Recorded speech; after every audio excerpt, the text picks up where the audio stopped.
আল্লাহ সুবহানাহু ওয়া তাআলা পবিত্র কোরআন মাজিদে বলেন, ওয়া কাআইয়্যিম মিন ক্বরিয়াতিন আতাত আন আমরি রাব্বিহা। এরকম কত শহরবাসী, কত গ্রামবাসী আল্লাহর আনুগত্য করতে অস্বীকার করেছে, ওয়া রুসুলিহ, এবং তার রাসূলের আনুগত্য করতে অস্বীকার করেছে। ফাহাসাবনাহা হিসাবান শাদীদা। সেই গ্রাম ও শহর ও এলাকাবাসীকে আমি আল্লাহ শক্তভাবে পাকড়াও করেছি। ওয়াআযাবনাহা আযাবান নুকরা। আর ওই গ্রাম ও শহরবাসীকে আমি কঠোর ও কঠিন শাস্তি দিয়েছি। ফাযাকাত ওয়াবালা আমরিহা। তারা তাদের কর্মফল দুনিয়াতেই ভোগ করেছে। ওয়া কানা আকিবাতু আমরিহা খুসরা। আর তাদের কর্মফল ক্ষতি ও লোকসান ছাড়া কিছুই নাই, লাভজনক কিছুই নাই। আর এক আয়াতে আল্লাহ সুবহানাহু ওয়া তাআলা বলেন, ওয়া কাম আহলাকনা মিন ক্বরিয়াতিন। আমি ইতিপূর্বে অসংখ্য অগণিত উন্নত শহর, উন্নত নগর ও উন্নত বন্দরকে ধ্বংস করে দিয়েছি। বাতিরত মাঈশাতাহা। যে উন্নত নগর, বন্দর ও শহরের উন্নত লাইফস্টাইল, উন্নত প্রযুক্তি ওই শহরবাসীকে অহংকারী বানিয়ে দিয়েছিল। তো সেই উন্নত বন্দর ও নগর, যেই উন্নত বন্দর ও নগরের অধিবাসীদেরকে সেই উন্নত বন্দর ও নগরের উন্নত লাইফস্টাইল অহংকারী বানিয়ে দিয়েছিল, আমি আল্লাহ এমনভাবে ধ্বংস করে দিয়েছি যে ফাতিলকা মাসাকিনুহুম লাম তুসকান মিন বাদিহিম ইল্লা কালিলা। যে ওই উন্নত শহর পরবর্তীতে আর বসবাসেরই উপযুক্ত থাকেনি।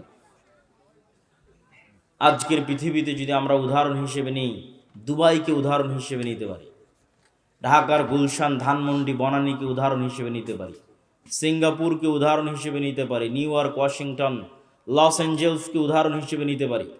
যে আল্লাহ বলছেন, আমি এরকম বহু উন্নত নগর ও বন্দর ধ্বংস করে দিয়েছি, যে উন্নত নগর ও বন্দরের উন্নত লাইফস্টাইল তাদেরকে অহংকারী করে তুলেছিল। কিভাবে ধ্বংস করেছি? আর বসবাসের উপযুক্ত থাকে। আজকের দুবাইয়ে যেখানে মানুষ একটা ফ্ল্যাট ক্রয়ের জন্য কোটি কোটি টাকা ব্যয় করে দিচ্ছে, তো এরকম পৃথিবীতে দুবাইয়ের চেয়ে উন্নত নগরী ছিল। কিভাবে আল্লাহ ধ্বংস করেছে? যে পরের দিন আর বসবাসের উপযুক্ত থাকে। এভাবে আল্লাহ সুবহানাহু ওয়া তাআলা অহংকারকে মাটিতে মিশিয়ে দিয়েছে। ওয়া কাম মিন ক্বরিয়াতিন আহলাকনাহা ফাজাআ বা'সুনা বায়াতান ওয়া হুম নাইমুন। এরকম কত শহর, বন্দর, নগর, গ্রাম, এলাকা আমি আল্লাহ ধ্বংস করে দিয়েছি। তাদের উপর আমার আযাব পৌঁছেছে এমতো অবস্থায় যে তারা ঘুমন্ত, এমতো অবস্থায় যে তারা দুপুরের বিশ্রাম গ্রহণ করছে। আর এক আয়াতে আল্লাহ সুবহানাহু ওয়া তাআলা বলেন, ফাকুল্লান আখাযনা বিযামবিহি। আমি অতীতে যত নগর, বন্দর, শহর ধ্বংস করে দিয়েছি তার প্রত্যেকটা পাপের কারণে ধ্বংস করেছি। ফাকুল্লান আখাযনা বিযামবিহি। প্রত্যেকটা ধ্বংস করেছি পাপের কারণে। ফামিনহুম মান আরসালনা আলাইহি হাসিবা। কিছু নগর ও বন্দরকে ধ্বংস করেছি ঝড় বাতাস দিয়ে। অমিনহুম মান আখাযাতহু সাইহা। কিছু নগর ও বন্দরকে ধ্বংস করেছি বিকট আওয়াজ দিয়ে। অমিনহুম মান খাসাফনা বিহিল আরজ। কিছু শহর, এলাকা, গ্রাম ধ্বংস করেছি মাটিতে ধসিয়ে দিয়ে। অমিনহুম মান আগরাকনা। আর কাউকে কাউকে ধ্বংস করেছি পানিতে ডুবিয়ে। ওয়ামা কানাল্লাহু লিয়াজলিমাহুম। আর আল্লাহ যে এই সমস্ত জাতি, সম্প্রদায়, নগর ও বন্দর ধ্বংস করে দিলেন, তো আল্লাহ অত্যাচারী নয়। ওয়ালাকিন কানু আনফুসাহুম ইয়াজলিমুন। বরং তাদের নিজেদের অত্যাচারের কারণে আল্লাহ তাদেরকে ধ্বংস করে দিয়েছেন। সম্মানিত উপস্থিতি, এই কয়েকটি আয়াত থেকে স্পষ্ট বোঝা গেল যে আল্লাহ সুবহানাহু ওয়া তাআলা আযাব ও গজব দেন, বিভিন্নভাবে, বিভিন্ন ধরনে, বিভিন্ন স্টাইলে দেন। এবার চলেন দেখি আল্লাহ সুবহানাহু ওয়া তাআলা পবিত্র কোরআন মাজিদে অতীতে ধ্বংস হয়ে যাওয়া কিছু সম্প্রদায়ের বিবরণ তুলে ধরেছেন। তার মধ্যে আমরা বেশি না, কয়েকটি সম্প্রদায়ের ধ্বংস হওয়ার বিবরণ আজকে আপনাদের সামনে তুলে ধরব। এক, কওমে নূহ, নূহ আলাইহিস সালাতু ওয়াস সালামের সম্প্রদায়ের ধ্বংস হওয়ার বিবরণ। আল্লাহ বলছেন, ওয়ালাকাদ আরসালনা নূহান ইলা কওমিহি। আমি নূহকে তার জাতির নিকটে পাঠিয়েছিলাম, আর নূহ বলেছিল, ইয়া কওমি ইবুদুল্লাহ মা লাকুম মিন ইলাহিন গায়রুহু। হে আমার জাতি, হে আমার সম্প্রদায়, আল্লাহর ইবাদত করো। আল্লাহ ব্যতীত ইবাদতের যোগ্য সত্যিকার কোনো মাবুদ, কোনো ইলাহ পৃথিবীতে নাই। আফালা তাত্তাকুন, তোমরা কি আল্লাহকে ভয় করো না? আল্লাহ সুবহানাহু ওয়া তাআলা অন্য আয়াতে বলেন, ওয়ালাকাদ আরসালনা নূহান ইলা কওমিহি, আমি নূহকে তার কওম, তার জাতি, তার সম্প্রদায়ের নিকট পাঠিয়েছিলাম। ফালাবিসা ফীহিম আলফা সানাহ ইল্লা 50, নূহ তাদের মধ্যে দাওয়াতি কাজ করেছে 50 কম 1000 বছর। নূহ তাদের মধ্যে দাওয়াতি কাজ করেছে আলফা সানাহ 1000 বছর, ইল্লা 50 50 বাদে, তথা 950 বছর দাওয়াতি কাজ করেছে। ফাখাযাহুমুত তুফান, অতঃপর আল্লাহর আযাব এবং আল্লাহর গজব তাদেরকে ঘিরে ধরেছে। কিভাবে আল্লাহর আযাব এবং গজব ঘিরে ধরলো তার বর্ণনা আল্লাহ সুবহানাহু ওয়া তাআলা পবিত্র কোরআন মাজিদে দিচ্ছেন।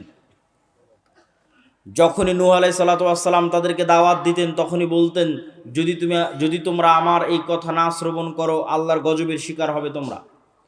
তো 950 বছর একই কথা শুনেছে একটা গ্রামের মানুষ, একই কথা শুনেছে একটা এলাকার মানুষ, একটা অঞ্চলের মানুষ, কাপাসিয়ার মানুষ, গাজীপুরের মানুষ, 950 বছর। তো শুনতে শুনতে বিরক্ত হয়ে গেছে। বিরক্ত হয়ে নূহ আলাইহিস সালাতু ওয়াস সালামের সম্প্রদায় বলছে, ইয়া নূহ কদ জাদালতানা ফাআকসারতা জিদালানা, নূহ অনেক জ্বালিয়েছ, বলে নাউজুবিল্লাহ, অনেক ডিস্টার্ব দিয়েছ, অনেক ঝগড়া করেছ, অনেক দাওয়াত দিয়েছ। ফাতিনা বিমা তাইদুনা, তুমি যে বারবার ভয় দেখাতে যে আল্লাহর আযাব আসবে, ফাতিনা বিমা তাইদুনা, ওই আযাবটা নিয়ে আসো, বলে নাউজুবিল্লাহ। অনেক জ্বালিয়েছো, অনেক ডিস্টার্ব দিয়েছো, আল্লাহর যে আযাব ও গজবের ভয় দেখাতে, ফাতিনা বিমা তাইদুনা, সে আযাব এবং সেই গজব নিয়ে আসো। ইন কুনতা মিনাস সাদিকিন, যদি তুমি সত্যবাদীদের অন্তর্ভুক্ত হয়ে থাকো। এবার আল্লাহ সুবহানাহু ওয়া তাআলা বর্ণনা দিচ্ছেন নূহ আলাইহিস সালাতু ওয়াস সালামের সম্প্রদায়কে ধ্বংস করার বর্ণনা। ওয়াসনাইল ফুলকা বিআয়ুনিনা, আমি নূহকে বললাম, তুমি আমাদের চোখের সামনে, আমাদের সামনে তুমি নৌকা তৈরি করো। ওয়াসনাউল ফুলক ওয়া কুল্লামা মাররা আলাইহি মালাউম মিন কওমিহি সাখিরু মিন, নূহ নৌকা বানানো শুরু করলো। যখনই তার সম্প্রদায়ের লোকজন নৌকার পাশ দিয়ে অতিক্রম করতো, সাখিরু মিন, তখন নূহকে নিয়ে হাসি ঠাট্টা করত। আল্লাহ উত্তরে বলছেন, ফাইন্না নাসখারু মিনকুম কামা তাসখারুন, আজকে তোমরা নূহকে নিয়ে যেমন হাসি ঠাট্টা করছো, আমি আল্লাহ তোমাদেরকে নিয়েও হাসি ঠাট্টা করবো। ফাসাউফা তা'লামুন মান ইয়াতিহি আযাবুন ইউখজিহ, সেই দিন তোমরা বুঝতে পারবে আল্লাহর আযাব কিভাবে আসে, আল্লাহর আযাব কাকে বলে। আমি নূহকে আদেশ দিলাম, কুল নাহমিল ফিহা মিন কুল্লি যাওজাইন, যে পৃথিবীতে যত জাতি গোত্র আছে প্রত্যেক জাতি গোত্র থেকে এক জোড়া প্রাণী উঠিয়ে নাও। আর যারা ঈমান আনয়ন করেছে, ওমান আমানা, তাদেরকে উঠিয়ে নাও। ওয়ামা আমানা মাআহু ইল্লা কালিল, তবে নূহের সাথে অল্প সংখ্যক মানুষ ঈমান আনয়ন করেছে। ওয়াকাল আরকাবু ফিহা বিসমিল্লাহি মাজরিহা ওয়া মুরসাহা ইন্না রাব্বি লাগাফুরুর রহিম, আর নূহকে বললাম, আল্লাহর নামে নৌকে আরোহণ করো, নিশ্চয় তোমার প্রতিপালক পরম ক্ষমাশীল ও পরম দয়ালু। ওয়াহিয়া তাজরি বিহিম ফি মাউজিন কাল জিবাল, নূহের এই নৌকা এমন সমুদ্র তরঙ্গের মধ্যে দিয়ে চলতে লাগলো, যেই তরঙ্গের ঢেউ ছিল পাহাড় সমপরিমাণ। আর পাহাড় সমপরিমাণ এই ঢেউয়ের অবস্থার মধ্যে নূহ আলাইহিস সালাতু ওয়াস সালাম তার সন্তানকে বলছেন, ইয়া বুনাইয়া আরকাব মা'না ওয়ালা তাকুম মা'আল কাফিরিন, হে আমার বৎস, আমাদের সাথে নৌকায় উঠো, কাফেরদের অন্তর্ভুক্ত হয়েও না। তখন নূহ আলাইহিস সালাতু ওয়াস সালামের সন্তান বলছে, সাআবি ইলা জাবালিন ইয়াসিমুনি, সবচেয়ে উঁচু পাহাড়ে আশ্রয় নিব, সবচেয়ে উঁচু পাহাড়ে আল্লাহর পানি পৌঁছতে পারবে না। নূহ আলাইহিস সালাতু ওয়াস সালাম উত্তরে বললেন, লা আসিমাল ইয়াউম, আজকে আশ্রয় দানকারী আল্লাহর আযাব থেকে, আল্লাহর গজব থেকে, লা আসিমাল ইয়াউম মিন আমরিল্লাহ, পৃথিবীর কোনো উঁচু পাহাড়ও বাঁচবে না আজকে আল্লাহর আযাব এবং গজব থেকে। তাই হলো, যদি হিমালয় পাহাড়ের চূড়ায় গিয়ে আশ্রয় নিয়ে থাকে, তো আল্লাহ পানি বাড়াতে বাড়াতে বাড়াতে বাড়াতে হিমালয় পাহাড়কে ডুবিয়ে দিয়েছিলেন, তথা সারা পৃথিবীতে শুধু নিচে ছিল পানি, উপরে ছিল আসমান। এরপরে আল্লাহ বললেন, ইয়া আরদু বলঈ মাআক, হে জমিন তোমার পানি শুষে নাও। ওয়া সামা আকলাই, হে আসমান থেমে যাও, ক্ষান্ত হও, বৃষ্টি বর্ষণ বন্ধ করো। সম্মানিত উপস্থিতি, আরও বিস্তর বর্ণনা আল্লাহ সুবহানাহু ওয়া তাআলা নূহ আলাইহিস সালাতু ওয়াস সালামের কওমকে ধ্বংস করার বর্ণনা দিয়েছে। এই যে নূহ আলাইহিস সালাতু ওয়াস সালামের কওমকে আল্লাহ ধ্বংস করে দিলেন, এই বর্ণনা তাওরাতে আছে, এই বর্ণনা ইনজিলে আছে। আজকের তাওরা, আজকের ইহুদিরা যে তৌরাহ পড়ে, সেই তৌরাতে নূহ আলাইহিস সালাতু ওয়াস সালামের এই মহাপ্লাবনের বর্ণনা আছে। এত বিকৃতির পর, এত পরিবর্ধনের পর আজকের যে বাইবেল খ্রিস্টানেরা পড়ে, সেই বাইবেলে নূহ আলাইহিস সালাতু ওয়াস সালামের এই মহাপ্লাবনের বর্ণনা আছে। পবিত্র কোরআনে নূহ আলাইহিস সালাতু ওয়াস সালামের এই মহাপ্লাবনের বর্ণনা আছে। এই মহাপ্লাবন মহাসত্য। তবে হ্যাঁ, আজকে লস অ্যাঞ্জেলসে যে আগুন জ্বলতেছে তা আল্লাহর এই মহাপ্লাবনের সামনে কিছুই না। আল্লাহ সুবহানাহু ওয়া তাআলার এই মহা গজবের সামনে কিছুই নয়। অথচ সামান্য ন্যূনতম সে আগুন কন্ট্রোল করার সক্ষমতা আজকের পৃথিবীর সবচেয়ে শক্তিশালী রাষ্ট্র বলে দাবি করে যে আমেরিকা, তাদের পক্ষে সম্ভব হচ্ছে না।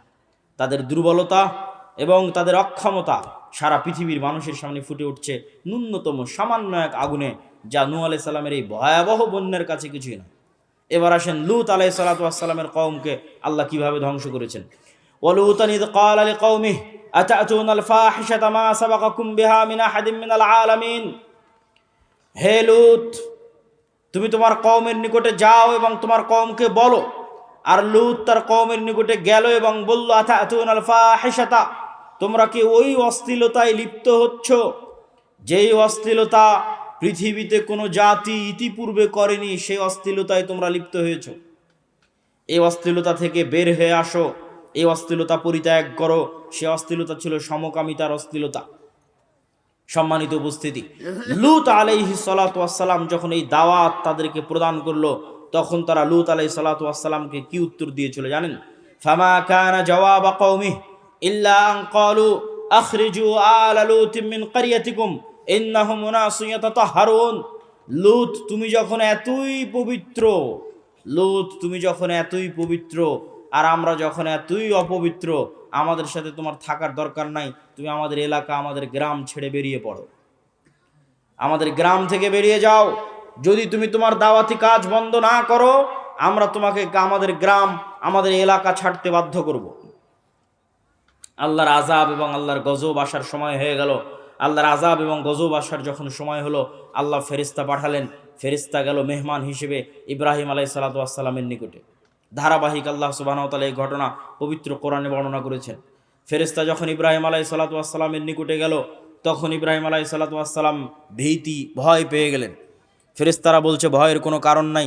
ইন্না নুবাশশিরুকা বিগুলামিন, আমরা আপনাকে এক সৎ সুসন্তানের সুসংবাদ দিতে এসেছি আর ধ্বংসের বার্তা নিয়ে এসেছি কওমে লূতের জন্য। ইব্রাহিম আলাইহিস সালাতু ওয়াস সালাম আশ্চর্য হয়ে বললেন, সেখানে যে লূত আছে, তোমরা ধ্বংসের বার্তা নিয়ে এসেছো কওমে লূতের জন্য, কিন্তু সেখানে যে লূত আছে আলাইহিস সালাতু ওয়াস সালাম, তখন ফেরেশতারা বললেন, তাকে উদ্ধার করে নেওয়া হবে, তাকে বাঁচিয়ে নেওয়া হবে। এই ফেরেশতা দলই মেহমান হিসেবে লূত আলাইহিস সালাতু ওয়াস সালামের নিকটে গিয়ে উপস্থিত হলো। লূত আলাইহিস সালাতু ওয়াস সালাম প্রথমে বুঝতে পারেননি যে তারা আল্লাহ সুবহানাহু ওয়া তাআলার মেহমান, তারা আল্লাহ সুবহানাহু ওয়া তাআলার ফেরেশতা, এটা তিনি বুঝতে পারেননি। তো ফেরেশতাগণ যখন লূত আলাইহিস সালাতু ওয়াস সালামের দরবারে গেছে, তখন সুন্দর, সুদর্শন, কিশোর, যুবক বয়সের, পূর্ব মুহূর্তের বয়সের আকৃতি ধারণ করে গেছে। তৎকালীন সেই জাতির জঘন্য লোলুপ দৃষ্টি তখন এই ফেরেশতাদের উপর পড়ে এবং তারা লূত আলাইহিস সালাতু ওয়াস সালামের নিকটে চায় যে তুমি তাদেরকে আমাদের হাতে উঠিয়ে দাও। তখন লূত আলাইহিস সালাতু ওয়াস সালাম বলেন, আলাইসা মিনকুম রাজুলুর রশীদ, তোমাদের মধ্যে কি একজনও পবিত্র মানুষ নাই? হায় আফসোস, তোমাদের মধ্যে একজনও কি পবিত্র মানুষ নাই? আমি ইলা রুকনিন শাদীদ, আমি মহাশক্তিশালী আল্লাহর আশ্রয় প্রার্থনা করছি। তোমাদের সামনে, তোমাদের মাধ্যমে আজ আমার মেহমানেরা অপমানিত হবে। এই অপমান হওয়া থেকে আমি আল্লাহর দরবারে আশ্রয় প্রার্থনা করছি। যখন লূত আলাইহিস সালাতু ওয়াস সালামকে এরকম চিন্তিত দেখলেন ফেরেশতারা, তখন ফেরেশতারা বললেন, ইয়া লূত ইন্না রাসূলু রাব্বিক, আরে আমরা তো আপনার প্রতিপালকের পক্ষ থেকে পাঠানো ফেরেশতা। লা ইয়াসিলু ইলাইক, এরা আপনার এবং আমাদের কোনো ক্ষতি করতে পারবে না। ফাআসরি বিআহলিক বিকিতইম মিনাল লাইল, রাত শেষ হওয়ার পূর্বেই আপনার পরিবার নিয়ে, মুমিনদের নিয়ে এই এলাকা ত্যাগ করেন। ফাআসরি বিআহলিক বিকিতইম মিনাল লাইল, রাত শেষ হওয়ার পূর্বে এই এলাকা ত্যাগ করেন। ওয়ালা ইয়ালতাফিত মিনকুম আহাদ, আপনাদের মধ্যে কেউ যেন পিছন ফিরে না তাকায়। ইল্লা ইমরাতাক, তবে আপনার স্ত্রীকে সাথে নিয়ে যেতে পারবেন না। মুসিবুহা মা আসাবাহুম, আল্লাহর গজবের শিকার সেও হবে। ইন্না মাউইদাহুমুস সুবহ, আপনার এই জাতির ধ্বংস হওয়ার সময় সকাল। আলাইসা সুবহু বিকরিব, সকাল কি অতি নিকটে নয়?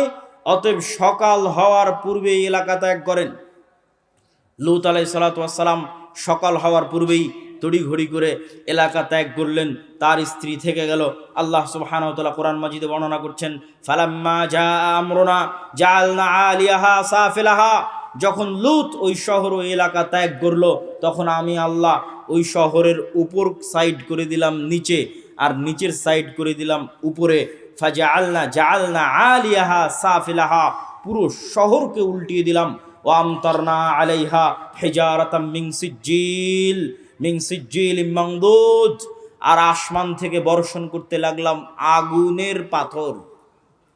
পুরো শহরকে উল্টিয়ে দিলাম আর আসমান থেকে বর্ষণ করতে লাগলাম অগ্নি পাথর বৃষ্টি। আল্লাহর আযাব, এই গজবের সামনে আজকের লস এঞ্জেলসে যা হচ্ছে কিছুই নয়।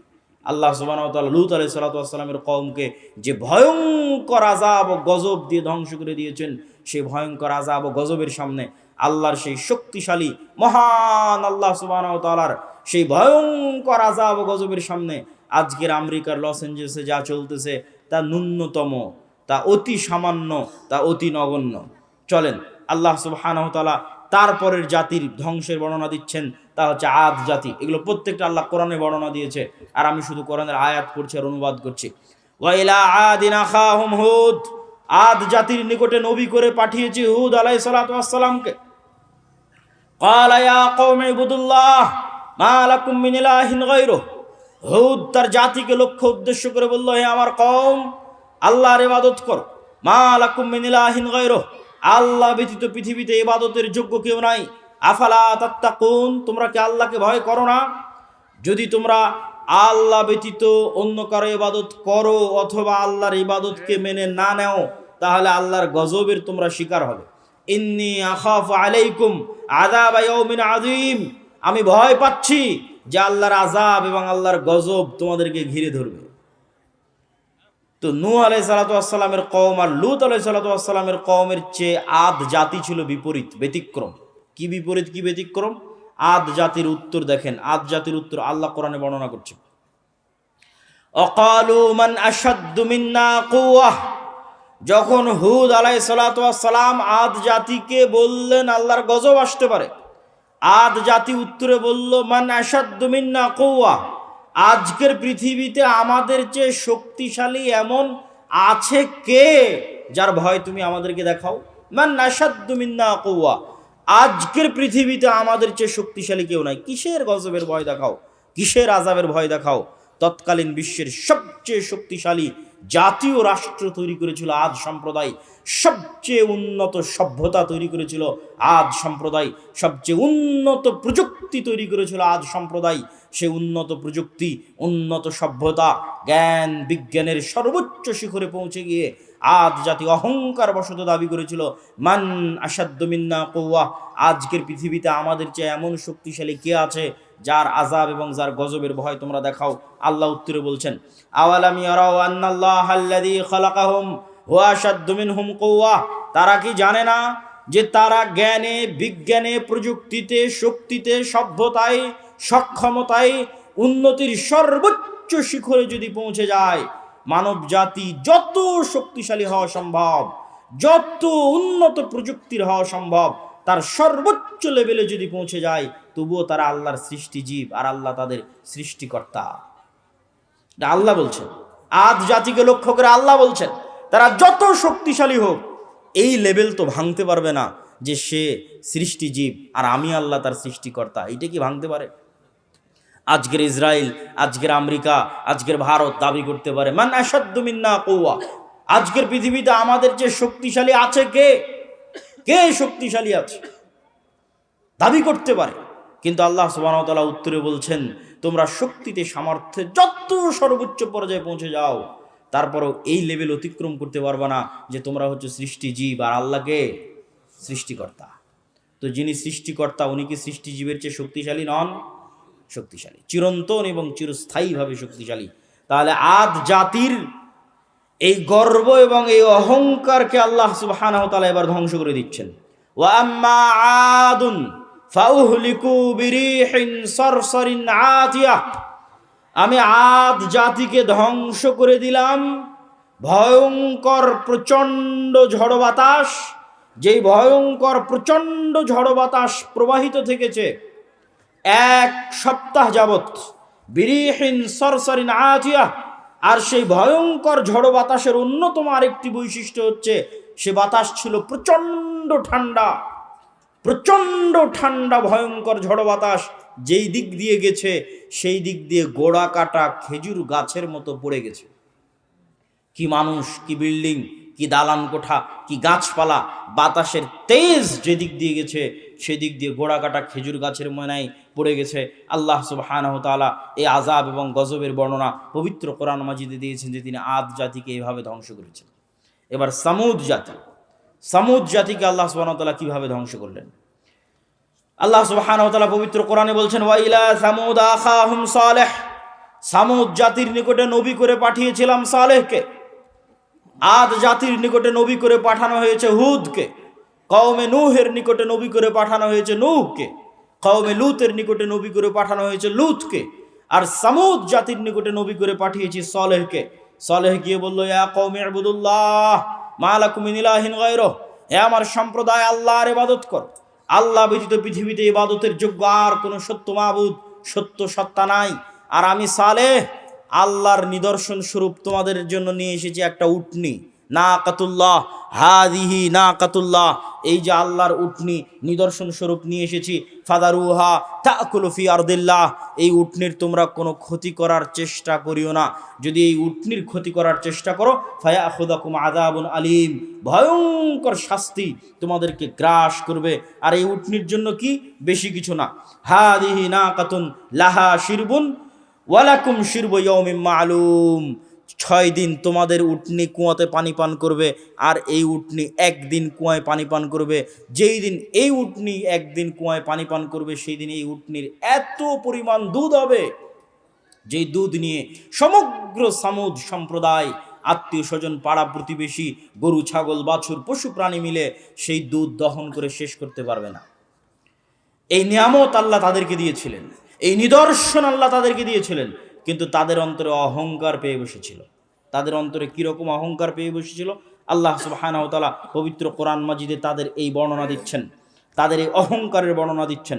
ফাআকারুন নাকাহ ওয়া আতাউ আন আমরি রাব্বিহিম, তারা আল্লাহর এই নিদর্শনকে উপেক্ষা করতো, উটনির পা কেটে নিল। শুধু কি উটনির পা কেটে নিল?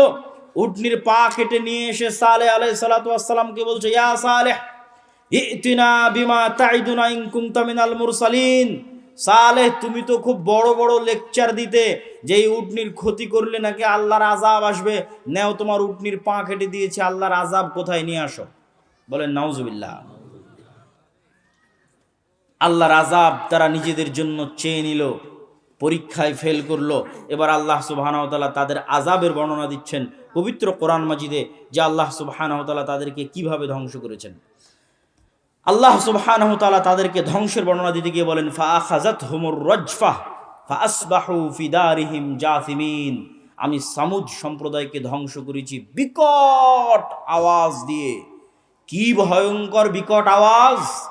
এমন ভয়ঙ্কর বিকট আওয়াজ যে ফাআখাযাতহুমুর রাজফা, এমন ভয়ঙ্কর বিকট আওয়াজ যে ফাআসবাহু ফি দারিহিম জাসিমিন, যে যে অবস্থায় ছিল ওই অবস্থায় থেকে গেছে, কিন্তু মারা গেছে।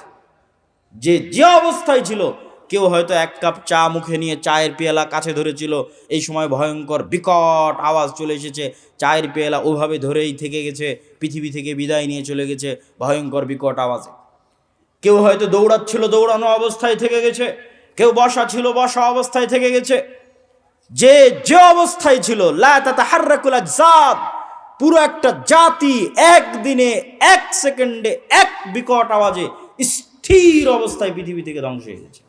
আল্লাহ বর্ণনা দিচ্ছেন পবিত্র কোরআন মাজিদে এই সামুদ জাতির ধ্বংসের বর্ণনা। আদ জাতির ধ্বংসের বর্ণনার সাথে আজকের আমেরিকার লস এঞ্জেলসে যা চলতেছে কিছুই না, ন্যূনতম, অতি নগণ্য। অথচ এই অতি নগণ্য, অতি দুর্বল আল্লাহর শাস্তি, আল্লাহর আযাব বর্তমান পৃথিবীর সবচেয়ে শক্তিশালী রাষ্ট্র ট্যাকেল দিতে পারছে না, যদি নূহ আলাইহিস সালাতু ওয়াস সালামের মতো আযাব আসে, যদি কওমে লূতের মতো আযাব আসে, যদি আদ জাতির মতো আযাব আসে, যদি সমুদ জাতির মতো আযাব আসে, তাহলে আল্লাহ সুবহানাহু ওয়া তাআলার আযাব এবং এই শাস্তি থেকে বাঁচতে পারবে এরকম কোনো শহর, বন্দর, নগর পৃথিবীতে নাই। এবং এটার চ্যালেঞ্জ আল্লাহ পবিত্র কোরআন মাজিদে দিয়েছেন। আল্লাহ বলছেন, আফা আমিনা আহলুল কুরা আইয়াতিয়াহুম বাসুনা বায়াতাম ওয়া হুম নাইমুন। শহর ও গ্রামবাসী, বন্দরবাসী কি নিজেকে নিরাপদ মনে করে নিয়েছে যে আর আল্লাহর আযাব আসবে না? এখন অত্যাধুনিক প্রযুক্তি, তাই বৃষ্টি কখন হবে জানা যায়, ঝড় কখন হবে জানা যায়, ভূমিকম্প কখন হবে জানা যায়। সকল আশ্রয় কেন্দ্র আছে, পুনর্বাসন কেন্দ্র আছে, ফায়ার সার্ভিস আছে। এরকম উন্নত প্রযুক্তির যুগে, কম্পিউটার, মোবাইল, বিজ্ঞান, ক্যামেরার যুগে, ওয়েবসাইট, গুগল, সব কিছুর যুগে, চ্যাট জিপিটির যুগে মানুষকে মনে করে নিয়েছে যে আল্লাহর আযাব আর আসবে না। আফা আমিনা আহলুল কুরা ইয়াতিয়াহুম বাসুনা বায়াতাম ওয়া হুম নাইমুন। শহর, বন্দর, নগরবাসী, পৃথিবীর উন্নত থেকে উন্নত শহরবাসী, New York, Washington, London, Dubai, Singapore, ঢাকার মানুষ কি মনে করে নিয়েছে আল্লাহর আযাব আসবে না? এমতো অবস্থায় যে তারা ঘুমন্ত, এমতো অবস্থায় যে তারা দুপুরের পর বিশ্রাম নিচ্ছে, এমতো অবস্থায় যে তারা খেল তামাশায় মত্ত, এমতো অবস্থায় তাদের কাছে আল্লাহর আযাব আসবে না, এই নিশ্চিত, এই গ্যারেন্টি, এই নিশ্চয়তা তাদেরকে কে দিল? সম্মানিত উপস্থিতি, আল্লাহ সুবহানাহু ওয়া তাআলা পবিত্র কোরআন সারমর্ম এই সামারি বলার মাধ্যমে আপনাদের সামনে এতটুকুই, বক্তব্যের এই প্রথম অংশে এতটুকু তুলে ধরতে চেয়েছি যে আল্লাহর আযাব এবং আল্লাহর গজব থেকে পৃথিবীতে কেউ মুক্ত নয়, আল্লাহর আযাব এবং গজবের ভয়ে থাকতে হবে। বক্তব্যের দ্বিতীয় অংশ হচ্ছে ইসলামের সামগ্রিক বিজয় কিভাবে সম্ভব। ইসলামের সামগ্রিক বিজয় কিভাবে সম্ভব, এই পয়েন্টে বাংলাদেশের প্রায় সব জায়গায়, সব ইউনিভার্সিটি, কলেজ, যেখানে যেখানে যাওয়ার সুযোগ হচ্ছে, সম্ভব হচ্ছে, সেখানে আলোচনা তুলে ধরছি। আপনাদের কাছেও তুলে ধরা দরকার, কেননা আমাদের মধ্যে অনেক মানুষ মনে করছে যে হ্যাঁ, গণতান্ত্রিক নির্বাচনের মাধ্যমে আমি রাষ্ট্র ক্ষমতা ইসলাম প্রতিষ্ঠা করব। আবার কেউ মনে করছে যে না, এইভাবে ওইভাবে রাষ্ট্র ক্ষমতা ইসলাম প্রতিষ্ঠিত হবে। আসলে রাষ্ট্রে ইসলাম প্রতিষ্ঠিত হওয়া বলতে কি বুঝায়, এই জিনিসটা আগে আমাকে এবং আপনাকে বুঝতে হবে।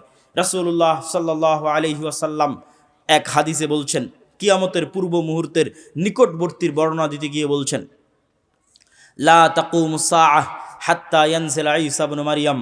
কিয়ামত ততক্ষণ পর্যন্ত হবে না যতক্ষণ না মারিয়ামের সন্তান ঈসা পৃথিবীতে নেমে না আসে।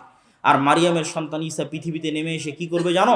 মারিয়ামের সন্তান ঈসা পৃথিবীতে নেমে এসে ইয়াকসিরুস সালিব, ক্রুশ ভেঙে দিবে, ওয়া ইয়াকতুলুল খিনজির, শুকুরকে হারাম ঘোষণা করবে, আর সমগ্র পৃথিবীতে হাকামান মুকসিতা, ন্যায় বিচার প্রতিষ্ঠা করবে।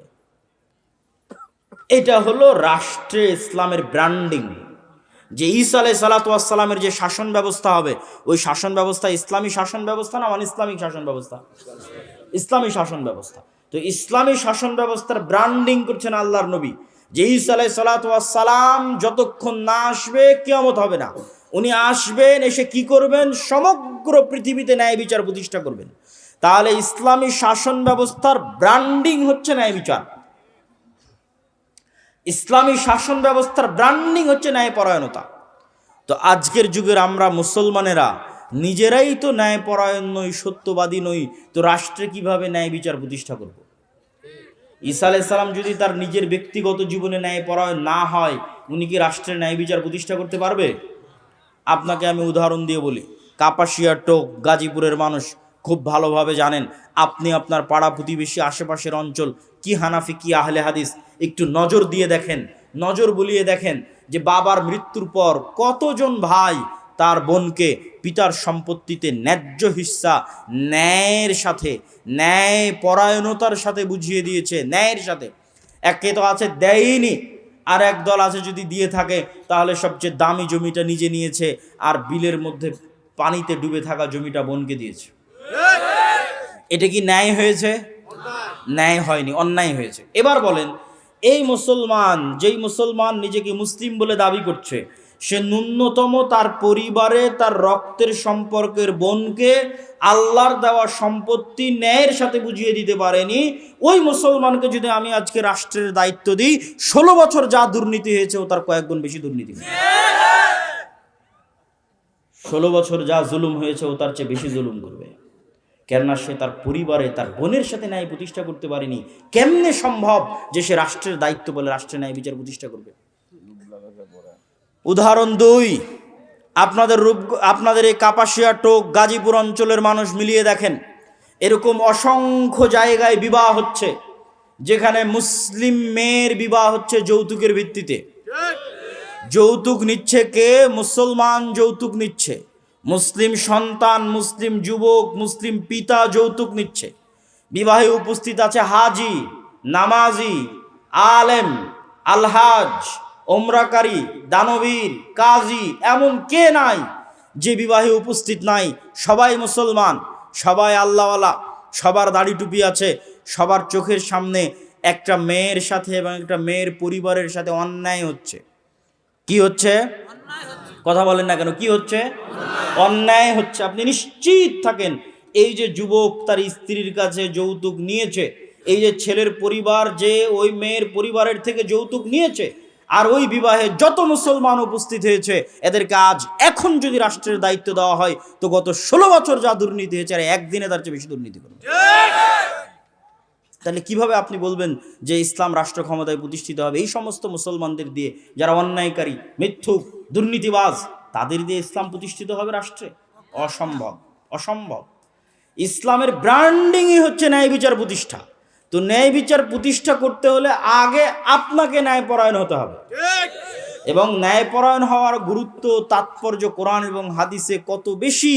রাসূলুল্লাহ সাল্লাল্লাহু আলাইহি ওয়াসাল্লাম বলছেন, সাবআতু ইউদিল্লুহুমুল্লাহ ইয়াওমা লা দিল্লা ইল্লা দিল্লুহ, 7 শ্রেণীর মানুষকে কঠিন কিয়ামতের মাঠে বিশেষ ছায়া দেওয়া হবে। তার 1 নম্বরে কোনো নামাজি, হাজি, তাহাজ্জুদ গুজার দানবীরকে স্থান দেওয়া হয়নি, স্থান দেওয়া হয়েছে ইমামুন আদিল, ন্যায়পরায়ণ দায়িত্বশীলকে স্থান দেওয়া হয়েছে। ন্যায়পরায়ণতা বড় কঠিন জিনিস, বড় ভয়ঙ্কর জিনিস। রাসূলুল্লাহ সাল্লাল্লাহু আলাইহি ওয়াসাল্লাম সন্তানদের মধ্যে আদর করতেও ন্যায় প্রতিষ্ঠা করতে বলেছেন। আল্লাহ সুবহানাহু ওয়া তাআলা বিবাহ করতে গিয়ে স্ত্রীর উপর ন্যায় প্রতিষ্ঠা করতে বলেছেন। ন্যায় নিশ্চিত না করতে পারলে অতিরিক্ত বিবাহ করতে নিষেধ করেছেন। আল্লাহ সুবহানাহু ওয়া তাআলা ন্যায়ের আদেশ দিতে গিয়ে বলেন, ইন্নাল্লাহা ইয়া'মুরুকুম বিল আদল, আল্লাহ তোমাদেরকে ন্যায়ের আদেশ দিচ্ছে। আল্লাহ ন্যায়ের আদেশ দিতে গিয়ে বলেন, ওয়ালা ইয়াজরিমান্নাকুম শানআনু কওমিন আলা আল্লাহ তা'দিলু, দুনিয়ার মানুষ, দুনিয়ার মুসলমানেরা, মুমিনেরা জেনে রাখো, কোনো জাতি, কোনো গোত্র, কোনো সম্প্রদায়ের প্রতি তোমার অন্তরে যে রাগ, ক্ষোভ, বিদ্বেষ লুকিয়ে আছে, এটা যেন তার প্রতি ন্যায় আচরণ করতে তোমাকে বাধা না দেয়। এটাই তাকওয়া। ন্যায়পরায়ণ হওয়াই তাকওয়া। কেননা আল্লাহ নিজে ন্যায়পরায়ণ। পৃথিবীতে যত নবী রাসূল পাঠিয়েছেন সব ন্যায়পরায়ণ। আর আপনি মুসলমানদের বাড়ি ঘর, রাষ্ট্র, পরিবার, ফ্যামিলি, ইসলামী দল, ইসলামী আন্দোলন, ইসলামী সংগঠন, মসজিদ, মাদ্রাসা, যেখানে যাবেন বাহ্যিক রিচুয়ালস আছে, বাহ্যিক আনুষ্ঠানিকতা আছে, নাই তো কি নাই? ন্যায় নাই। ইসলামী দলের আমির ওই কর্মীকেই পদ দিয়ে রেখেছে যে বেশি চামচামি করে, আর ওই কর্মীকে দল থেকে বের করে দিয়েছে যে বেশি কর্মঠ হয়ে কাজ করে। তো ওই আমির তো তার দলই ন্যায় প্রতিষ্ঠা করতে পারেন, ও রাষ্ট্রে কিসের ন্যায় প্রতিষ্ঠা করবে? মাদ্রাসার পরিচালক, মসজিদের সভাপতি, তার মসজিদের ইমাম, মুয়াজ্জিন, খাদেম, মাদ্রাসার স্টাফ, দায়িত্বশীল, তাদের প্রতি ন্যায় প্রতিষ্ঠা করতে পারেনি, তো রাষ্ট্রে কিসের ন্যায় প্রতিষ্ঠা করবে? নামাজ আছে, বাহ্যিক আনুষ্ঠানিকতা আছে, কিন্তু নেতা হওয়া যায় না এগুলো দিয়ে। নেতা হতে হলে ন্যায়পরায়ণতা লাগে, নেতা হতে হলে সত্যবাদিতা লাগে। আজকের মুসলমানদের চারিত্রিক অধপতন, মিথ্যা এবং অন্যায়ের দিক থেকে মুসলমানদের চারিত্রিক অধপতন আজ থেকে 1400 বছর পূর্বের মক্কার কাফের মুশরিক কুরাইশদের চাইতে নিম্ন অবস্থায় আছে। আমি বাড়িয়ে বলিনি, দলিল সহ বলতেছি, আজকের মুসলমানদের ব্যক্তিত্ব আবু সুফিয়ান, কাফের মুশরিক অবস্থায় আবু সুফিয়ানের যে ব্যক্তিত্ব ছিল তার চেয়ে নিকৃষ্ট অবস্থায় আছে। আজকের মুসলমানদের ব্যক্তিত্ব আল্লাহর নবীর চাচা আবু তালেবের কাফের মুশরিক অবস্থায় যে ব্যক্তিত্ব, যে শাখসিয়া, যে পার্সোনালিটি, যে ন্যায়পরায়ণতা, যে সত্যবাদিতার উপর প্রতিষ্ঠিত ছিল তার চেয়ে নিম্ন অবস্থায় আছে। আবু সুফিয়ান যখন কাফের অবস্থায়, তখন বাদশাহ হিরাক্লিয়াস আবু সুফিয়ানকে জিজ্ঞেস করছে জেরুজালেমে বসে। জেরুজালেমে আবু সুফিয়ানকে জিজ্ঞেস করা হচ্ছে, বাদশাহ হিরাক্লিয়াস জিজ্ঞেস করছে, না কোনো ফোন আছে, না কোনো ক্যামেরা আছে, না কোনো লাইভ আছে, না কোনো রেকর্ডার আছে, আর আবু সুফিয়ানকে জিজ্ঞেস করা হচ্ছে তার চিরশত্রু সম্পর্কে। অথচ আবু সুফিয়ান একটা কথা তার শত্রু মুহাম্মদ সাল্লাল্লাহু আলাইহি ওয়াসাল্লাম সম্পর্কে মিথ্যা কথা সেই দিন বাদশাহ হিরাক্লিয়াসের দরবারে দাঁড়িয়ে বলেনি। আজকে আপনি আপনার বাংলাদেশের যে কোনো রাজনৈতিক নেতাকে তার বিপরীত রাজনৈতিক দলের নেতা সম্পর্কে জিজ্ঞেস করে দেখেন, যা বলবে 16 আনায় মিথ্যা। কেননা এই গণতান্ত্রিক রাজনীতি টিকেই আছে মিথ্যার উপর। এখানে মিথ্যুক না হলে আপনি রাজনীতি করতে পারবেন না, আর মিথ্যুক কখনো নেতা হতে পারে না। নেতৃত্বের গুণ মুসলমানদের ওখানেই হারিয়ে গেছে। আমেরিকা, ইউরোপ গিয়ে দেখেন মুসলমানেরা কাফের মুশরিকের কাছে মিথ্যা বলছে 2 টাকা বেশি পাওয়ার জন্য, মিথ্যার উপর প্রতিষ্ঠিত হয়ে আছে। রূপগঞ্জের মানুষকে দেখেছি গত নির্বাচনের সময় যে সব এমপির কাছ থেকে টাকা নিয়ে বলেছে তাকে ভোট দিবে। মিথ্যুক। মুসলমানদের বেসিক যে গুণ, সেই গুণ তারা হারিয়ে ফেলেছে। কেমনে তারা নেতা হবে, কেমনে তারা কল্পনা করে যে ইসলামকে তারা রাষ্ট্র ক্ষমতায় প্রতিষ্ঠিত করবে, কেমনে, কোন দিক থেকে, কোন সেন্সে? রাসূলুল্লাহ সাল্লাল্লাহু আলাইহি ওয়াসাল্লাম বলেন, সালাসুন মান কুন্না ফিহি, 3টে বৈশিষ্ট্য যার মধ্যে থাকবে সে মুনাফিকান খালিসা, খাঁটি মুনাফিক। ইজা হাদ্দাসা কাযাবা, কথা বললে মিথ্যা বলে, ওয়াদা করলে ভঙ্গ করে, আর দায়িত্ব দেওয়া হলে দায়িত্বের খেয়ানত করে। যখন দায়িত্ব দেওয়া হয় সেই দায়িত্বের খেয়ানত করে, সব হচ্ছে মুনাফিক। আপনি কত ওসি, ডিসি, এসপি, মন্ত্রী, মিনিস্টার, এসিলেন্ট, সাব রেজিস্ট্রার নেবেন যারা নামাজি, আল্লাহওয়ালা, হাজি, কিন্তু সে যে পদে দায়িত্ব পালন করছে ওই দায়িত্বের সাথে খেয়ানত করতেছে। কিন্তু আমরা তাদেরকে বুঝাতে পারিনি ইসলাম কি। বুঝাতে না পারার কারণে মানুষ বলে যে আমি প্রশ্ন ফাঁসের টাকা আল্লাহর রাস্তায় দান করব। কেমনে বলে? এটা আমাদের ব্যর্থতা। আমরা যারা দায়ী, আলেম, ওলামা, তাদের ব্যর্থতা। একজন এসিল্যান্ড, একজন সাব রেজিস্ট্রার তার দায়িত্বের জায়গায় খেয়ানত করে কেমনে কল্পনা করে যে ওই দায়িত্বের খেয়ানতের মাধ্যমে যে অর্থ উপার্জন করেছে সেই অর্থ আল্লাহ রাস্তায় দান করে সে জান্নাতে যাবে? অথচ আল্লাহর নবী বলে গেছে সে মুনাফিক। কি বলে গেছে? মুনাফিক। দায়িত্ব দেওয়া হয়েছে, দায়িত্ব পালন আমানতের সাথে পালন করেনি, মুনাফিক। তো মুনাফিক মুসলিমের নামাজ দিয়ে কি হবে? মুনাফিক মুসলিমের হজ, উমরা, দান দিয়ে কি হবে? তাকে আল্লাহ কখনো নেতা বানাবেন না। কেননা এই ধরনের মানুষ গোলাম হওয়ার জন্য পৃথিবীতে এসেছে, আজীবন গোলাম থাকবে। এই জন্য রাসূলুল্লাহ সাল্লাল্লাহু আলাইহি ওয়াসাল্লাম মুসলমানদের যেন সেলফ রেসপেক্ট ঠিক থাকে, মুসলমানদের যেন আত্মমর্যাদা, আত্মসম্মান ঠিক থাকে। মিথ্যা বললে আত্মসম্মান থাকে না, অন্যায় করলে আত্মসম্মান থাকে না, নেতা হওয়া যায় না। তো মুসলমানেরা যেন নেতা হতে পারে, মুসলমানদের যেন আত্মমর্যাদা, আত্মসম্মান ঠিক থাকে। এই জন্য আল্লাহর নবী বলতেন, তার নিজের আত্মমর্যাদা, আত্মসম্মান ঠিক রাখার জন্য বলতেন, আল্লাহুম্মা ইন্নী আউযু বিকা মিনাল মাআসামি ওয়াল মাগরাম। আল্লাহ, পাপ থেকে বাঁচতে চাই, কর্জ থেকে বাঁচতে চাই, ঋণ থেকে বাঁচতে চাই। আর এক দোয়ার মধ্যে আল্লাহ নবী বলছেন, আল্লাহুম্মা ইন্নী আউযু বিকা মিনাল হাম্মি ওয়াল হুজনি। বলতে বলতে বলছেন, ওয়া গালাবাতিদ দাইনি ওয়া ওয়াজালিদ দাইনি। হে আল্লাহ, ঋণের বোঝা থেকে পরিত্রাণ চাই, ঋণের বোঝা থেকে বাঁচতে চাই। আল্লাহর নবীকে জিজ্ঞেস করা হলো, কেন আপনি এত লোন থেকে বাঁচতে চান? আল্লাহর নবী উত্তরে বলছেন, ইজাস্তাদানা রজুল বাদা ইউকাযযিব। মানুষ যখন লোন নেওয়া শুরু করে মিথ্যা বলা শুরু করে। এইটা ছিল আমাদের মূল পয়েন্ট, যে মুসলমানের আত্মমর্যাদা যেন নষ্ট না হয়। মিথ্যা বললে আত্মসম্মান থাকে না। এই জন্য আল্লাহর নবী নিজে লোন থেকে বাঁচতে চাইতেন, মুসলিম উম্মাকে লোন থেকে বাঁচার জন্য বলতেন। কিন্তু আপনি যান গ্রামে গঞ্জে, কয়টা বাড়ি আপনি খুঁজে পাবেন যারা কিস্তির সুদের ভিত্তিতে লোন নেয়নি, আর প্রত্যেক দিন ওই লোনওয়ালাকে, ওই কিস্তিওয়ালাকে মিথ্যা বলতেছে না। পুরো পরিবার মিলে মিথ্যা বলছে, নিজে মিথ্যা বলছে, স্ত্রীকে মিথ্যা বলাচ্ছে, সন্তানকে মিথ্যা বলাচ্ছে। যেই পুরো একটা পরিবার মিথ্যার উপর গড়ে উঠছে, এই পরিবার রাষ্ট্র ক্ষমতা ইসলাম প্রতিষ্ঠা করবে? এই পরিবার বাংলাদেশকে ভারতের গোলামি থেকে মুক্তি দিবে? অসম্ভব। আমি বলেছি, এই জন্য আমার কথা মনোযোগ দিয়ে মনে করে যাবেন। আমি বলেছি, মুসলমানদের নিজের দিনের উপর কনফিডেন্স নাই, মুসলমানদের নিজের দিনের উপর, নবীর সুন্নাতের উপর কনফিডেন্স নাই। কার থেকে উদাহরণ দেখবেন? ইহুদির থেকে উদাহরণ দেখবেন, আর হিন্দুর থেকে উদাহরণ দেখবেন। 1947-এ ভারত প্রতিষ্ঠা হয়েছিল সেকুলারিজমের উপর। জওহরলাল নেহরু, গান্ধী, মাওলানা আবুল কালাম আজাদ প্রতিষ্ঠা করেছিলেন সেকুলারিজমের উপর। আর 47-এ পাকিস্তান আর বাংলাদেশ প্রতিষ্ঠা হয়েছিল ইসলামের নামে, ইসলামের উপর। আজ 70, 75, 80 বছর পার হয়ে গেছে, ভারত সেকুলারিজম থেকে বের হয়ে হিন্দুত্ববাদের মতো একটা ভ্রান্ত মতবাদকে রাষ্ট্রে প্রতিষ্ঠিত করেছে। আর মুসলমানেরা পাকিস্তান আর বাংলাদেশের মতো মুসলিম রাষ্ট্ররা পাল্লা দিচ্ছে পৃথিবীকে দেখানোর জন্য, দেখো আমি কত বড় সেকুলার, আমি কত বড় ধর্মবিদ্বেষী, দেখে যাও আমাকে, কত বড় সেকুলার, আমাকে চিনে যাও, যে আমাকে একটু দাম দাও, মূল্যায়ন করো। আজকের বাংলাদেশের মুসলমানেরা ভারতের যে ঘটনাগুলো আছে সেগুলো নিয়ে ট্রল করে, যুবকরা ট্রল করে ফেসবুক ইউটিউব, বলে তাদের টয়লেট নাই বা উমুক নাই তুমুক নাই, বা তারা গোমূত্র পান করে ইত্যাদি নিয়ে ট্রল করে। আমার কথা হচ্ছে, ও যদি গোমূত্রও পান করে তো গোমূত্রের মতো একটা ভ্রান্ত জিনিসের উপর তার কনফিডেন্স কোন লেভেলের যে ওইটাকে রাষ্ট্র পর্যন্ত নিয়ে চলে গেছে। তুমি তোমার নবীর কয়টা সুন্নাত তোমার জীবনে, তোমার পরিবারে, তোমার সমাজে, তোমার রাষ্ট্রে বাস্তবায়ন করেছো? তুমি কত বড় মরদ দেখাও। হিন্দুরা মরদ, ভারতের হিন্দুরা মরদ, তাই হিন্দুত্ববাদকে রাষ্ট্রে প্রতিষ্ঠিত করেছে। তুমি কোন লজ্জায় তাকে নিয়ে ট্রল করো? তুমি যদি তাকে নিয়ে ট্রল করতে চাও তো তোমার নবীর সুন্নাতকে তোমার জীবনে বাস্তবায়ন করে দেখাও, যে হ্যাঁ আমি পুরুষ, আমি কাপুরুষ না, আমি সাহসী বীর পুরুষ, আমারও আমার নবীর দিনের সুন্নাতের উপর কনফিডেন্স আছে, আত্মবিশ্বাস আছে। লন্ডন শহরে জরিপ চালান, কয়টা ইহুদির মুখে দাঁড়িয়ে আছে আর কয়টা মুসলমানের মুখে দাঁড়িয়ে আছে। মুসলমানের তার নবীর সুন্নাতের উপর আত্মবিশ্বাস কতটুকু, আর ইহুদির তার নবীর সুন্নাতের উপর আত্মবিশ্বাস কতটুকু, জরিপ চালান। আত্মবিশ্বাস বিক্রি করে দিয়ে, আত্মমর্যাদা বিক্রি করে দিয়ে কখনো আপনি মুক্তি পাবেন না, গোলামি থেকে মুক্তি পাবেন না।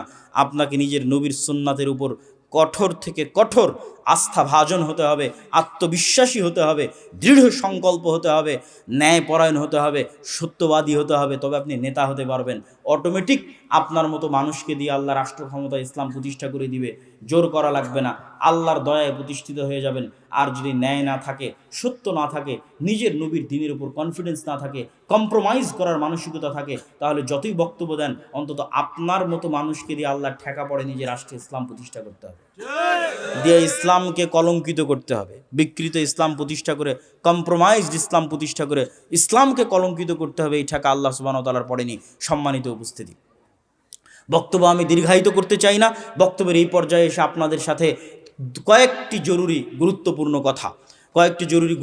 কথার 1 নম্বর জরুরি গুরুত্বপূর্ণ কথা হচ্ছে, আগামী 13-14 ফেব্রুয়ারি কি আছে বলতে পারবেন? আগামী 13-14 ফেব্রুয়ারি আপনাদের এখান থেকে খুবই নিকটে এখনও জামিয়া সালাফিয়া রূপগঞ্জ নারায়ণগঞ্জে মদিনা ইসলামী বিশ্ববিদ্যালয়ের একজন প্রফেসর অবস্থান করছেন, ছাত্রদেরকে দার্স দিচ্ছেন।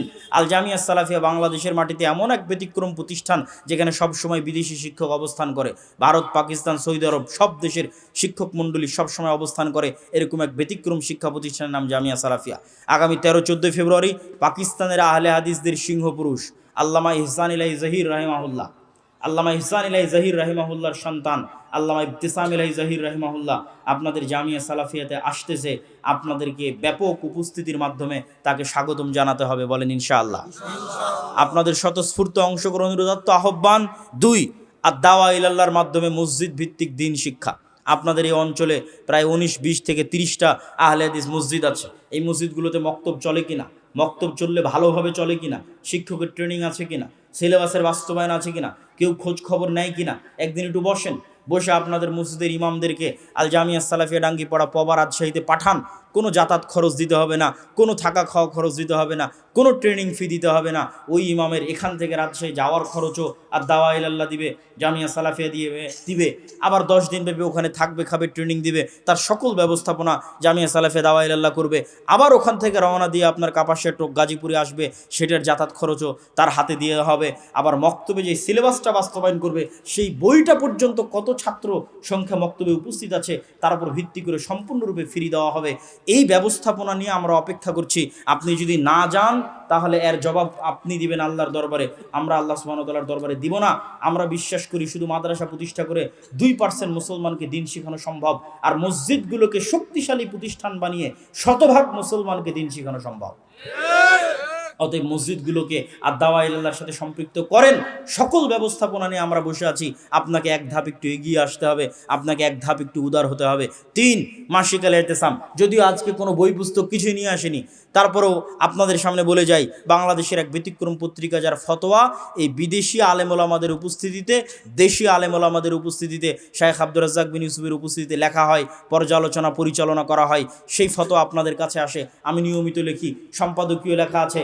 এই মাসের সম্পাদকীয় আছে দামেস্ক বিজয়ের উপর, যে দামেস্কের ঘটনা কিছুক্ষণ আগেই বললাম, যে ঈসা আলাইহিস সালাতু ওয়াস সালাম বললেন যে তিনি যতক্ষণ কিয়ামত হবে না, যতদিন ঈসা আলাইহিস সালাম না আসবে, তো এসে কি করবে? ক্রুশ ভেঙে দিবে। কেন ক্রুশ ভাঙবে? ঘটনা পড়ে দেখেন মাসিক আল ইতিসামে। কেন ক্রুশ ভাঙবে? ক্রুশ ভাঙবে এই জন্য যে তৎকালীন পৃথিবীতে মুসলমান আর রোমান খ্রিস্টানদের একটা চুক্তি হবে। 1 মিনিট, বেশি সময় নিব না, অধৈর্য হওয়ার কিছু নয়, আপনাদের চেয়ে বেশি দূরে আমরা যাব। তৎকালীন যুগে মুসলমান আর রোমান খ্রিস্টানদের একটা চুক্তি হবে, চুক্তি হয়ে তারা কমন শত্রুর বিরুদ্ধে যুদ্ধ করবে। কমন শত্রুর বিরুদ্ধে যুদ্ধ করে মুসলমান আর খ্রিস্টানরা বিজয়ী হয়ে যাবে। বিজয় মিছিল যখন বের হবে তখন এক খ্রিস্টান ক্রুশ উঁচিয়ে ধরে বলবে এই ক্রুশের কারণে বিজয় হয়েছে, বলেন নাউজুবিল্লাহ। তখন ওখানে উপস্থিত এক মুসলমানের ঈমান জেগে যাবে, সে তখন লাফ দিয়ে উঠে ক্রুশ ভেঙে দিয়ে বলবে আল্লাহর কারণে বিজয় হয়েছে। যখন ক্রুশ ভেঙে দিবে তখন এবার খ্রিস্টান আর মুসলমানের দোস্তি ছিল, দোস্তি শেষ। একদিকে রোমান খ্রিস্টান আর একদিকে মুসলমান। আল্লাহর নবী বলছে ওই দিন 80টা পতাকার অধীনে খ্রিস্টানেরা একত্রিত হবে, যার এক একটা পতাকার অধীনে 12,000 করে সৈন্যবাহিনী থাকবে, তথা প্রায় 10 লক্ষ সেনাবাহিনীর সমাহার করবে খ্রিস্টানেরা। আর মুসলমানদের সেই দিন হেডকোয়ার্টার হবে দামেস্ক। আজকের মুজাহিদরা যে দামেস্ক বিজয় করলো, সেই দামেস্ক সেই দিন হবে মুসলমানদের হেডকোয়ার্টার। আল্লাহ নবী বলছেন পৃথিবীর ইতিহাসে এত ভয়ঙ্কর, এত ভয়াবহ যুদ্ধ আগে কোনোদিন হয়নি, পরেও কোনোদিন হবে না। এত ভয়ঙ্কর ভয়াবহ যুদ্ধ, কোনো বংশে যদি 100 মানুষ থাকে 99 মারা যাবে, একটা বেঁচে থাকবে। পাখি যদি 1 মাস আকাশে উড়ে তাহলে লাশ ছাড়া আর কিছু পাবে না, তখন খাদ্যদ্রব্যের অভাবে ওভাবেই পড়ে মারা যাবে, শুধু লাশ আর লাশ। রাসূল সাল্লাল্লাহু আলাইহি ওয়াসাল্লাম বলছেন সেই দিন আমার উম্মত 3 ভাগে বিভক্ত হয়ে যাবে। একদল উম্মত যুদ্ধের মাঠ ছেড়ে পালিয়ে যাবে, বলেন নাউজুবিল্লাহ। যারা যুদ্ধের মাঠ থেকে পালিয়ে যাবে তাদের তওবা আর কোনোদিন কবুল করা হবে না। অন্য তওবার অন্য গুনাহের ক্ষমা আছে, কিন্তু ওই যুদ্ধের মাঠ থেকে যারা পালাবে ওদের ক্ষমা নেই। 2, আর এক দল শহীদ হয়ে যাবে, এরা পৃথিবীর সর্বশ্রেষ্ঠ শহীদ, আল্লাহু আকবার। আর এক দলকে আল্লাহ বিজয় দান করবে খ্রিস্টানদের উপর, এরা কিয়ামত পর্যন্ত আর কোনোদিন ফিতনায় পতিত হবে না। এদের মাধ্যমেই ঈসা আলাইহিস সালাতু ওয়াস সালাম আসবেন, ইমাম মাহদি আসবেন, তাদের মাধ্যমেই দাজ্জালের পতন হবে। তো এই যে ঘটনাগুলো, এই চমৎকার ঘটনাগুলো, তো ওই যেটা বলতেছিলাম, কেন উনি ক্রুশ ভাঙবেন? ঈসা আলাইহিস সালাতু ওয়াস সালাম এসে, মুসলমান আর খ্রিস্টানদের যুদ্ধই তো হলো ক্রুশ ভাঙাকে কেন্দ্র করে। এই যুদ্ধে বিজয়ের পর মুসলমানেরা তাদের তরবারি, তাদের রাইফেল, তাদের গুলি যখন গাছের সাথে ঝুলিয়ে রাখবে, তখন শয়তান বলবে তোমাদের বাড়িতে দাজ্জাল প্রবেশ করে গেছে। তাড়াহুড়ো করে সেই রাইফেল, সেই তরবারি নিয়ে দৌড়ে যখন দামেস্ক শহরে ফিরে আসবে, দেখবে না দাজ্জাল এখন আসেনি, তবে দাজ্জাল আসার সময় হয়ে গেছে। তখনই ঈসা আলাইহিস সালাতু ওয়াস সালাম 2 জন ফেরেশতার কাঁধে ভর দিয়ে দামেস্কের মসজিদে অবতরণ করবেন। এই যে সমসাময়িক বিভিন্ন গুরুত্বপূর্ণ বিষয়ে মাসিক আল ইতিসামে আপনারা লেখা পাবেন। আবারও ঘুরিয়ে বলি, আর দাওয়া ইলাল্লাহর সাথে মসজিদ ভিত্তিক সম্পৃক্ত হন, মাসিক আল ইতিসাম সংগ্রহ করেন। জামিয়া সালাফিয়ার 13-14 ফেব্রুয়ারি যে সালাফি কনফারেন্স, এই সালাফি কনফারেন্সে আপনাদের ব্যাপক উপস্থিতি চাই। পাকিস্তান থেকে আহলে হাদিসদের অনেক বড় আলেম আল্লামা ইহসানুল্লাহ জাহির রাহিমাহুল্লাহর সন্তান আসতেছে, তাকে স্বাগতম জানাতে হবে। এই দায়িত্ব আপনাদের, এই দায়িত্ব আহলে হাদিসদের। আল্লাহ সুবহানাহু ওয়া তাআলা কবুল করুক, আল্লাহুম্মা আমিন। এই বলে আজকে আমার সংক্ষিপ্ত বক্তব্য শেষ করছি। অবৈধ বিদ্যুৎ লাইন থেকে বিদ্যুৎ নিয়ে ইসলামী প্রোগ্রাম করা শরীয়ত সম্মত হবে কতটুকু, জিনিস আজকের আলোচনাতেই তো বলে দিলাম, আলোচনায় তো শুনলেন, তো আবার কি জিজ্ঞাসা করেন? আমার বয়স আমার বয়স 21 বছর, আমি স্টুডেন্ট, নজর হেফাজত অন্যান্য পাপ কাজ থেকে বিরত থাকার জন্য বিয়ে করতে চাচ্ছি, কিন্তু আমার বড় ভাই এখনো বিয়ে করেনি। আমার বিয়ের কথা বললেও বাসার কেউ মানবে না, এমতো অবস্থায় আমার করণীয় কি? প্রথমত তোমার বাপকে নাসিহাত করছি, যদি তোমার বাপ আচ্ছা, ওস্তাদজি শেখ আব্দুর রাজ্জাক বিন ইউসুফের ধারাবাহিক প্রতিদিন প্রোগ্রাম থাকার কারণে উনি একটু হঠাৎ অসুস্থ, প্রায় সব প্রোগ্রামে উনি নিজে উপস্থিত হয়েছেন। আজকের প্রোগ্রামে আমি ওনার বদলে উপস্থিত হয়েছি, সামনের প্রোগ্রামগুলোতেও উনি উপস্থিত থাকার চেষ্টা করবেন ইনশাআল্লাহ। খুব বেশি অসুস্থ এরকম নয়, তবে টানা দীর্ঘ সফর থাকার কারণে উনি ক্লান্ত হয়ে গেছে আর কি। আল্লাহ সুবহানাহু ওয়া তাআলা আদম আলাইহিস সালাতু ওয়াস সালামকে সৃষ্টি করেছেন নিজ আকৃতিতে। আল্লাহ সুবহানাহু ওয়া তাআলা আদম আলাইহিস সালাতু ওয়াস সালামকে সৃষ্টি করেছেন তার আকৃতিতে। এই হাদিস এভাবে বিশ্বাস করতে হবে, অন্য কোনো ব্যাখ্যায় যাওয়া যাবে না। আল্লাহ সুবহানাহু ওয়া তাআলার আকৃতি তার শানে যেমন মানায় তেমন। ইশার সালাতের পর রাসূল সাল্লাল্লাহু আলাইহি ওয়াসাল্লাম কথা বলা অপছন্দ করতেন, এমনকি কথা বলতে নিষেধ করতেন। কিন্তু আমাদের দেশের মাহফিল কার্যক্রম শুরুই হয় ইশার পর। এটাই তো সুন্নাত বিরোধী কাজ। আমরা সুন্নাতের আলোচনা করছি সুন্নাত বিরোধী কাজ করে। এই হচ্ছে আমাদের ইমানের অবস্থা। দিনের বেলা প্রোগ্রাম আয়োজন করতে হবে, এশার আগে প্রোগ্রাম শেষ করতে হবে। আমরা জানি যে সম্মিলিত মোনাজাত বেদাত, এটা কি সব ক্ষেত্রে নাকি? যে ক্ষেত্রগুলোতে কোরআন এবং হাদিস দ্বারা প্রমাণিত সেগুলোতে নয়, যেমন ইস্তেসকার সালাতের ক্ষেত্রে প্রমাণিত এরকম। আমরা জানি যে বাচ্চা জন্ম নেওয়ার পর বাচ্চাটা মাসুম, অমুসলিমদের ঘরে বাচ্চা জন্ম নেয়, অমুসলিম অবস্থায় যদি মারা যায়, মুহাদ্দিসদের মতে যে তারা জান্নাতে যাবে, এটি মুহাদ্দিসদের অধিকাংশ মুহাদ্দিসদের এটি মত। অথবা আল্লাহ তাদের আলাদা কোনো পরীক্ষার ব্যবস্থা করতে পারে। 1 রাকাত বেতেরের নামাজ কতটুকু সঠিক? সরাসরি সহিহ হাদিস আছে। স্বামী তার স্ত্রীকে তালাক দিয়েছে, তাকে আবার বিবাহ করার সঠিক নিয়ম কি? স্বামী তার স্ত্রীকে সুন্নাত অনুযায়ী তালাক দিয়েছে কিনা, এটা হলো দেখার বিষয়। সুন্নাত অনুযায়ী তালাক বলতে স্ত্রীর পবিত্র অবস্থায় এক তালাক দিতে হবে। এক তালাক দিয়ে স্বামী স্ত্রী বিচ্ছিন্ন হয়ে গেছে, যে যার মতো এখন যে যার বাপের বাড়িতে আছে।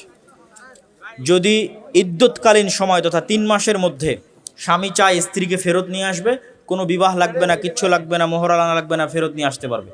3 মাস যদি পার হয়ে গিয়ে থাকে, তারপরে যদি স্বামী চায় ফেরত নিয়ে আসবে, তাহলে নতুন বিবাহ, নতুন মোহরানা দিয়ে ফেরত নিয়ে আসতে হবে।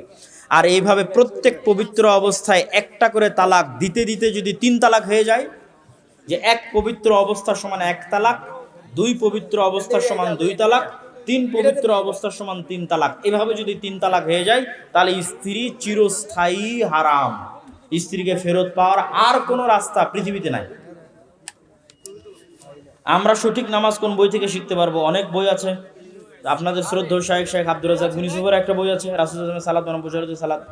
রমজান মাসে রাতের বেলায় স্ত্রী সহবাস করা যাবে কি? রাতের বেলায় যাবে। শাইখ স্বামী স্ত্রীর কি সব উল্টাপাল্টা প্রশ্ন। মৃত ব্যক্তির নামে ইফতারে মানুষকে দাওয়াত করে খাওয়ানো যাবে কি না? মৃত ব্যক্তির নামে যে সমস্ত আয়োজন আমাদের দেশে হয়, বেশিরভাগই ভুয়া, ভ্রান্ত, বেদাতি আয়োজন। সর্বোচ্চ এতটুকু করতে পারেন, এতিমখানায় খাবারের ব্যবস্থা করতে পারেন। স্বাভাবিক মানুষজন যারা গরিব মিসকিন নয়, তাদের সবকে ডেকে দাওয়াত দেওয়া, এগুলো কুসংস্কার। কেউ অভিভাবক ছাড়া বিয়ে করে সংসার করলে সেখানে তার সন্তান হওয়ার পর যদি অনুতপ্ত হয়, কোনো কাফফারা নাই, আবার নতুন করে বিয়ে করতে হবে। 15ই শাবান রাতে কি আমল করব? পুরো শাবান মাস শুধু সিয়ামই রাখবেন, আর স্বাভাবিক আল্লাহর নিকটে ইবাদত, স্বাভাবিক অন্য রাতে যা করেন তাই করবেন। 15ই শাবানের জন্য আলাদা বিশেষ কোনো ইবাদত নাই। সারা শাবান মাস সিয়াম রাখবেন, শেষের দিকে যে বাদ দিবেন।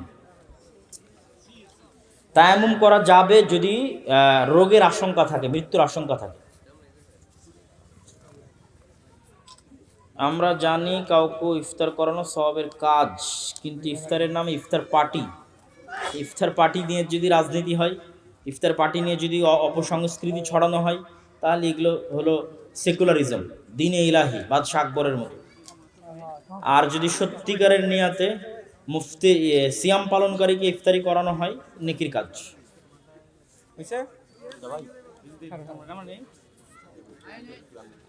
জি, সুবহানাকাল্লাহুম্মা ওয়া বিহামদিকা আশহাদু আল্লা ইলাহা ইল্লা আনতা আস্তাগফিরুকা ওয়া আতুবু ইলাইক। আসসালাম।